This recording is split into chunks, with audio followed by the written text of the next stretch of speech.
when you defy a mandate, how can there be peace in this country? آپ سمجھتے ہیں talent ایسے ہی آ جاتا ہے؟ اتنے اچھے لوگوں کو ساری عمر میں لگا رہا تم سیاست میں آؤ، اور اب کیا تماشا دیکھتا ہوں کہ اچھے لوگوں کو مار مار کر، لڑائی کر کر کے اچھے لوگوں کو، آپ میں سے کون سیاست میں آئے گا؟ یہ جو ایکسپرٹس ہیں ڈرتے رہیں گے. when you push your talent away، جو فائنینشیل انکلوژن ہے وہ پولیٹیکل انکلوژن کے بعد میں نے آپ سے کہا کہ ڈیسیژن میکنگ از پور. so if you have poor decision making, the country will go the same direction. this is indirect. Country کے اندر ریسورسز نہیں بناتے ملک کو. میرے بھائی diplomat from Oman, good decision making. Singapore, Dubai, nothing in the ground progress کیا، nothing in the ground. زمین سے ان کو کچھ نہیں ملا، نہ تیل ملا، نہ معدنیات ملی، پانی کی قلت ملی سنگاپور کو، but good decision making. Simple لوگوں نے صحیح فیصلے کیے، کوئی آئنسٹائن کی ضرورت نہیں ہے آپ کو. اب یہ جو لاکھوں کروڑوں نوجوانوں نے ووٹ دیا ہے، ان کا کانفیڈنس جمہوریت کے اندر مجھے خوشی ہوتی ہے سن کر، دیکھ کر. اب ان کا کانفیڈنس اگر جمہوریت میں شیک ہوگا تو مجھے تو ڈر لگتا ہے کہ کسی اور طرف نہ نکل جائیں. یہ پاکستان کے اندر ہم سیاست میں لڑے چلے جا رہے ہیں، ایک دوسرے کا سر پھوڑ رہے ہیں وداؤٹ ریئلائزنگ کہ کتنا بڑا کرائسس ہے پاکستان میں. مطلب ہوش میں آنا چاہیے نا. گھر کو آگ لگاتے جاؤ، یہ احساس نہ ہو کہ کتنا نقصان پہنچا رہے ہیں.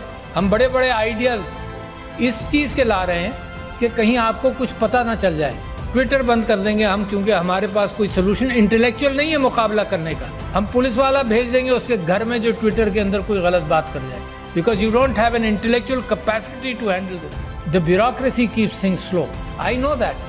جس چیز کو موو کیا جائے وہ موو کم کر کئی سال لگ جاتے ہیں پالیسی بننے میں اور معاملات چلنے میں. ملک کرائسس میں کیوں جاتا ہے؟ Because you don't make a decision which is necessary. ہم نے کہا کہ یار یہ تو بڑا آسان سسٹم ہے، ٹیکنالوجی آ گئی ہے، تو اوورسیز پاکستانیز کے لیے ہم نے کہا کہ اس کے تھرو ووٹ ہوگا، سیکیور کر لیں گے سب کچھ. الیکٹرانک ووٹنگ مشین کر دو، لوگ گھبراتے ہیں.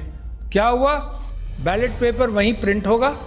جب آپ بٹن دبائیں گے کہ میں نے بلے کو ووٹ دیا یا تیر کو دیا یا کسی اور کو دیا، ووٹ پرنٹ ہوگا، آپ دیکھ لیں، اس کو لپیٹ کر بیلٹ باکس میں ڈال دیں. مگر جو کیلکولیٹر ہے، simple calculator of the 50s and 60s، یار کوئی بڑی نئی ٹیکنالوجی بھی نہیں ہے، وہ کاؤنٹ رکھ لے گا. اچھا یہ کاؤنٹ ہے اور وہ کاؤنٹ ہے، اس کو میچ کر لینا. اگر ڈسکریپنسی ہے تو ایون آؤٹ کر لو، کوئی قانون پاس کر لو کہ ڈسکریپنسی کیسے ہینڈل ہوگی. وائی فائی سے بھی کنیکٹ نہیں کرنا، it is there and here in the count. نہیں، vested interest don't want that to happen. To see where your country is today. جب آپ فائنینشیل انکلوژن کی بات کرتے ہیں تو پولیٹیکل انکلوژن کے بعد فائنینشیل انکلوژن کیسے ہوگا؟ پرائرٹیز کو پکڑو. میں نے آپ سے کہا 2.62 کروڑ بچے باہر ہیں اسکولوں کے. یہ پرائرٹی میری نہیں ہے، کس کی ہوگی؟ لوگ مر رہے ہیں، میل نیوٹریشن، سٹنٹنگ، ہیلتھ سیکٹر آپ کا خراب ہے. کہاں سے آئے گا سب کچھ؟ پیسہ ہی نہیں ہے آپ کے پاس، ول نہیں ہے، آئیڈیاز نہیں ہے، آئیڈیاز نہیں پکڑ رہے. So where is the problem? The problem is lack of good leadership. Nothing else. کوئی پرابلم نہیں ہے. You have everything. ان ملکوں کا جن کو میں نے ذکر کیا تھا ان کے زمین میں کچھ نہیں ہے، آپ کے یہاں تو زمین میں بھی ہے، مگر انسانوں کی تعداد 5th biggest country in the world as far as human intellect and people are concerned, and you rank so poor. 5-10 سال چاہیے سر کہ اپنے ریسورسز کو، انٹلیکچوئل ریسورسز کو پالش کر لے، اور اس کے بعد ترقی آپ کے پیر چھوئے گی. مجھے یہ امید ہے کہ سب سے اچھا خوبصورت آئی لینڈ کا امکان ہے پاکستان سے نکلنے کا. دس از اے وائبرنٹ کنٹری، اے وائبرنٹ قوم. مگر وائبرنٹ قوم کو اگر اس کے مینڈیٹ کو بھی اگنور کیا جائے تو اس کی وائبرنسی ختم ہونے کا امکان ہے. اور میں سمجھتا ہوں اتنا بہترین موقع ہے پاکستان کے لیے ٹرن اراؤنڈ کا کہ آئی بلیو کہ اللہ میاں راستے دیتا ہے مگر مسلسل راستے دیتا نہیں رہے گا شاید. میری دعا ہے کہ اللہ آپ کے لیے راستے فراہم کرتا رہے اور آپ ان راستوں کو پہچان لیں.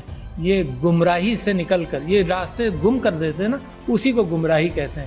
گمراہی سے نکل کر صراط المستقیم کو پکڑ لیں تو انشاءاللہ nobody can stop you from becoming a great country, which is my dream.